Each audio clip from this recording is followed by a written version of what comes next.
Hello दोस्तों, नमस्कार। स्वागत है एक बार फिर से आप सभी के अपने प्रिय चैनल पर। दोस्तों आपको बता दें जो अभी की सबसे बड़ी और ब्रेकिंग न्यूज आ रही है दोस्तों, जहां पर आपको बता दें कि सीमा विवाद के बीच चीन ने फिर एक बार एलएसी पर तैनात की है मिसाइल की रेजिमेंट। जी हाँ दोस्तों, जिसके बाद भारत ने जताई चिंता। और आखिर भारत ने क्या कदम उठाया है दोस्तों, चीन के खिलाफ भारत की कैसी है तैयारी, अभी की सबसे बड़ी और ब्रेकिंग न्यूज आपको बताएंगे दोस्तों। साथ ही आगे बताएंगे जहाँ पर एक महीने के अंदर सेना पर यानी पाकिस्तानी सेना पर तीसरा अज्ञात आतंकी हमला, जिसमें 2 पाकिस्तानी सैनिकों की मौत। साथ ही आगे बताएंगे जहां राष्ट्रमंडल देशों का शिकारी बना चीन। आपको बताएंगे कैसे 63 लाख करोड़ का कर्ज बांटकर ब्रह्मांड पर कब्जे का प्लान बना रहा है चीन। जी हाँ दोस्तों, साथ ही आपको बताएंगे जहां पर त्रिपुरा निकाय चुनाव में बीजेपी ने गाड़ा झंडा। जी हाँ दोस्तों, बताएंगे कितने सीटों पर कब्जा किया है बीजेपी ने आज। साथ ही गौतम गंभीर को ISIS की तरफ से ये तीसरी बार मिली है जान से मारने की धमकी। बताएंगे दोस्तों इस बार क्या कहा गया है, तो हर तरह की खबर आज आपको बताएंगे,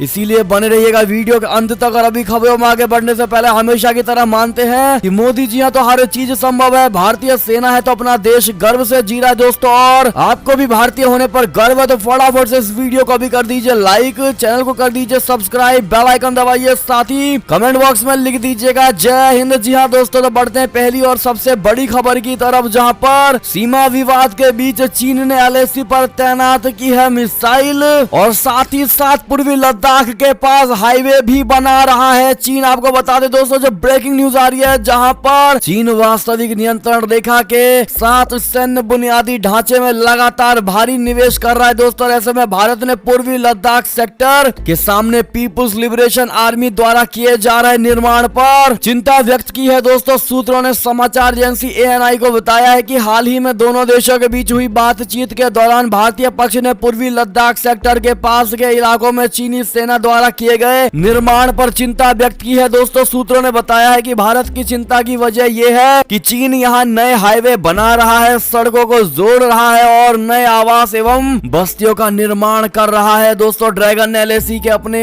और मिसाइल रेजिमेंट सहित भारी हथियारों को तैनात किया है। सूत्रों ने बताया कि सैन्य बुनियादी ढांचे का अपग्रेड बहुत महत्वपूर्ण रहा है, क्योंकि चीन हाईवे को चौड़ा कर रहा है दोस्तों। तो वहीं काशगर, गनर, गुनसा और होतान में चीन के ठिकानों के अलावा अब वो नई हवाई पट्टियों का निर्माण कर रहा है। उन्होंने कहा कि एक बड़ा चौड़ा हाईवे भी विकसित किया जा रहा है जो LAC पर चीनी सैन्य ठिकानों की आंतरिक इलाकों से कनेक्टिविटी को और बेहतर करेगा। सूत्रों ने कहा है कि चीनी सेना अपनी वायुसेना और सेना के लिए बुनियादी ढांचे के निर्माण पर भी ध्यान केंद्रित कर रही है। साथ ही उन्हें अमेरिकी और अन्य सैटेलाइट की नजरों से बचाया जा रहा है। जी हाँ दोस्तों, तिब्बतियों को भर्ती करने और उन्हें मुख्य भूमि हान सैनिकों के साथ सीमा चौकियों पर तैनात करने का प्रयास भी गति प्राप्त कर रहा है दोस्तों। चीन तिब्बत के लोगों को इस्तेमाल इस अधिक चुनौतीपूर्ण इलाके में करना चाहता है, क्योंकि चीन के मुख्य भूमि के सैनिकों के लिए यहाँ काम करना काफी कठिन होता है, यानी कि LAC के सैनिकों के लिए काफी कठिन है दोस्तों यहाँ काम करना। ऐसे में तिब्बती नागरिकों को जबरदस्ती पकड़ करके उनको सेना में भर्ती करके दोस्तों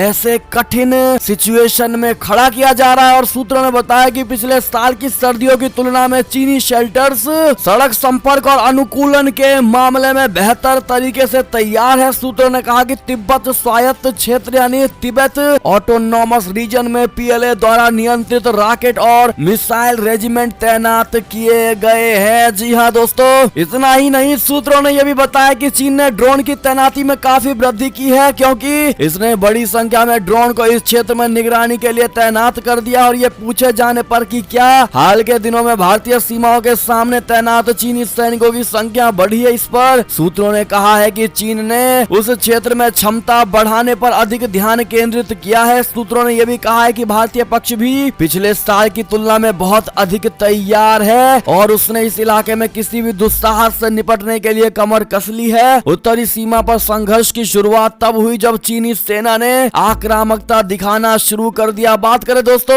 इसी से जुड़ी खबर की, जहां पर भारत आखिर चीन के खिलाफ कैसी तैयारी कर रहा है दोस्तों, भारतीय सेना आखिर क्या कर रही है, इसके जवाब में आपको बता दें कि जहां तक भारत की तैयारी की बात है तो सूत्रों का कहना है कि पिछले साल के मुकाबले हम भी बहुत ज्यादा तैयार हैं और इस क्षेत्र में किसी भी दुस्साहस का जवाब देने के लिए जो भी जरूरत है सब कुछ तैनात किया गया है। भारतीय सीमा के पास अक्साई चीन इलाके में पिछले साल चीन की सेना ने जो आक्रामक चाल चली थी, उसके बाद से ही LAC के कई जगहों पर दोनों देशों के बीच टकराव की नौबत आ गई थी और करीब 50,000 सैनिकों को वहां पर तैनात किया गया था। तब भारत ने ड्रैगन की हरकतों का माकूल जवाब दिया था। भारत ने पाकिस्तान के साथ नियंत्रण रेखा पर तैनात अपने जवानों को सर्द मरुस्थल के इलाके में डायवर्ट भी किया था दोस्तों, और भारत ने उस इलाके में किसी भी स्थिति से निपटने के लिए पूरी तैयारी कर रखी है और भारतीय वायुसेना भी बड़ी एयरलिफ्ट एक्सरसाइज कर रही है दोस्तों, यानी भारत ने भी बड़ी तैयारी कर ली है। लेकिन दोस्तों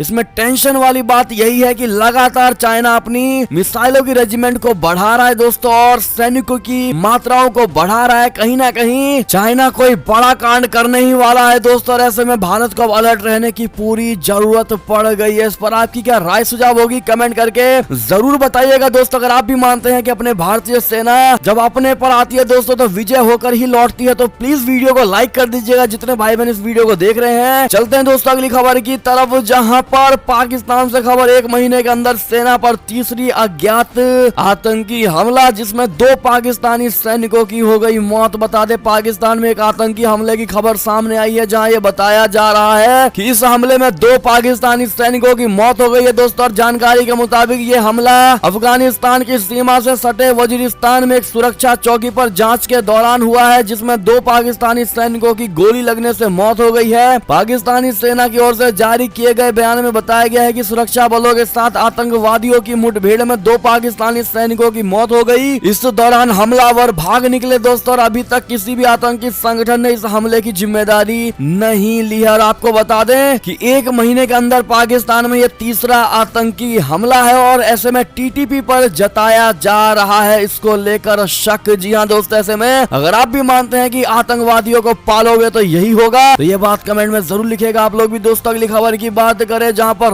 राष्ट्रमंडल देशों का शिकारी बना चीन, जानिए 63 लाख करोड़ का कर्ज बांटकर ब्रह्मांड पर कैसी कब्जे की है इसकी तैयारी। दरअसल चीन ने राष्ट्रमंडल के 42 देशों पर अपना वर्चस्व साबित करने के लिए 685 अरब पाउंड यानी करीब करीब 63 लाख रुपए का निवेश किया है। और विश्व में हुकूमत बनाने के लिए चीन की कम्युनिस्ट पार्टी अभी भी असाधारण तरीके से पैसे खर्च कर रही है दोस्तों, जिसको लेकर विश्लेषकों ने ब्रिटेन पर सोते रहने का आरोप लगाया है। इसके साथ ही चीन ने कैरिबियन देशों को अपने कब्जे में करके पूरी पृथ्वी पर अपना अधिकार बनाने की कोशिश कर रहा है दोस्तों। रिपोर्ट के मुताबिक बारबाडोस और जमैका जैसे गरीब देशों में भारी मात्रा में डॉलर्स की निवेश कर रहा है दोस्तों। और इतना ही नहीं, चीन इन छोटे छोटे देशों को भारी भरकम कर्ज देकर उन्हें परेशान कर रहा है और उन्हें अपने जाल में बुरी तरह से फंसा रहा है दोस्तों। चीन के कर्ज के बोझ में दबे कैरेबियाई देश अपनी संपत्ति और अपना रणनीतिक क्षेत्र चीन को सौंपने के लिए मजबूर हो चुका है दोस्तों। रिपोर्ट के मुताबिक चीन ने दुनिया के महत्वपूर्ण जलमार्गों और बंदरगाहों पर भी अपना प्रभुत्व हासिल कर लिया है और चीन के निशाने पर सीधे तौर पर अमेरिका, ब्रिटेन और भारत जैसे प्रतिद्वंदी देश भी शामिल है दोस्तों। अगर आप भी मानते हैं कि सारे देश चाइना के शिकार बन सकते हैं, लेकिन भारत नहीं बन सकता, क्योंकि भारत की अपनी अलग सोच और भारत में एकता है, तो आप भी ये बात कमेंट में जरूर लिखिएगा दोस्तों। और आपको भारतीय होने पर गर्व है, हाँ या ना में जवाब देना मत भूलिएगा। चलते हैं अगली खबर की तरफ, जहां पर आत्मरक्षा के लिए जापान अब बढ़ाएगा अपनी ताकत।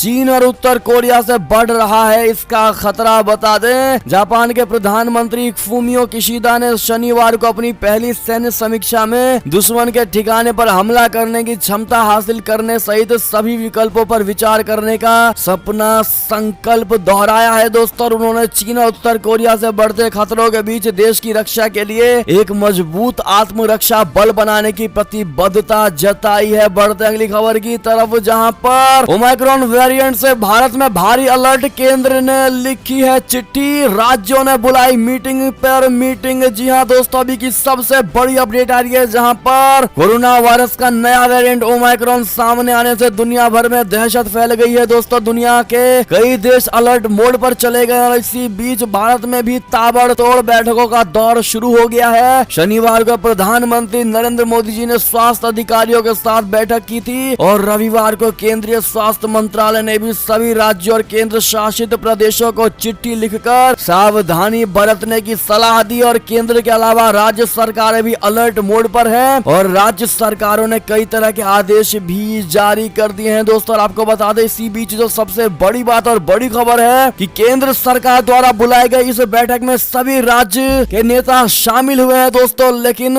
आम आदमी पार्टी ने इससे बॉयकॉट किया है दोस्तों। ऐसे में आम आदमी पार्टी के लिए आपकी क्या राय सुझाव होगी बताइएगा जरूर, जो इस जरूरी मुद्दे पर भी मीटिंग में शामिल होने से इनकार कर दिया दोस्तों। बताना मत भूलिएगा आपकी क्या राय है। अगली खबर की बात करें जहां पर त्रिपुरा निकाय चुनाव में बीजेपी का बड़ा जलवा, 14 में से 8 सीटों पर भारी कब्जा और 6 पर लीड कर रही है। बता दें त्रिपुरा के 14 नगर निकायों के लिए हुए चुनाव के आज नतीजे आ रहे हैं दोस्तों। त्रिपुरा में नगर निगम और नगर पंचायत चुनाव के कुल 222 सीटों पर हुए चुनाव के नतीजों के लिए कड़ी सुरक्षा के बीच आज सुबह से ही वोटों की गिनती जारी है। हालांकि अब तक की मतगणना के अनुसार त्रिपुरा नगर निकाय चुनाव में भाजपा का जलवा दिखाई दे रहा है। भाजपा 14 में से 8 सीटें जीत चुकी है और बाकी 6 सीटों पर भी आगे चल रही है। दरअसल राजनीतिक हिंसा के आरोपों के बीच त्रिपुरा के 14 नगर निकायों के लिए बृहस्पतिवार को मतदान हुआ था और त्रिपुरा निकाय चुनावों में भाजपा ने सभी सीटों पर अपने उम्मीदवार उतारे थे दोस्तों। और वो अगरतला नगर निगम और 19 शहरी निकायों की कुल 334 सीटों में से 112 पर निर्विरोध जीत चुकी है और बाकी की 222 सीटों के लिए वोटिंग हुई थी और उसमें से कुल 785 उम्मीदवार मैदान में थे दोस्तों। ऐसे में ये बड़ी खबर ये हमने अभी तक की आपको अपडेट दी है दोस्तों इस खबर को लेकर। साथ ही अंतिम खबर की बात करें जहां पर गौतम गंभीर को ISIS की तरफ से कश्मीर ISI से तीसरी बार मिली जान से मारने की धमकी, कहा कुछ नहीं कर पाएगी तुम्हारी पुलिस। जी हाँ दोस्तों, पूर्वी दिल्ली से भाजपा सांसद गौतम गंभीर को फिर से जान से मारने की धमकी मिली है। गौतम गंभीर को कथित तौर पर ISIS कश्मीर से तीसरी धमकी वाला ईमेल मिला है दोस्तों और उनके आधिकारिक ईमेल पर जान से मारने की धमकी मिली है और इस मेल में दिल्ली पुलिस का भी जिक्र किया गया है। मेल में लिखा है दोस्तों कि दिल्ली पुलिस और IPS श्वेता चौहान भी कुछ नहीं कर सकती। दिल्ली पुलिस के अंदर हमारे जासूस मौजूद हैं जो हमें तुम्हारे बारे में सारी जानकारी दे रहे हैं। दोस्तों आप ये ट्वीट देख पा रहे होंगे ANI की तरफ से।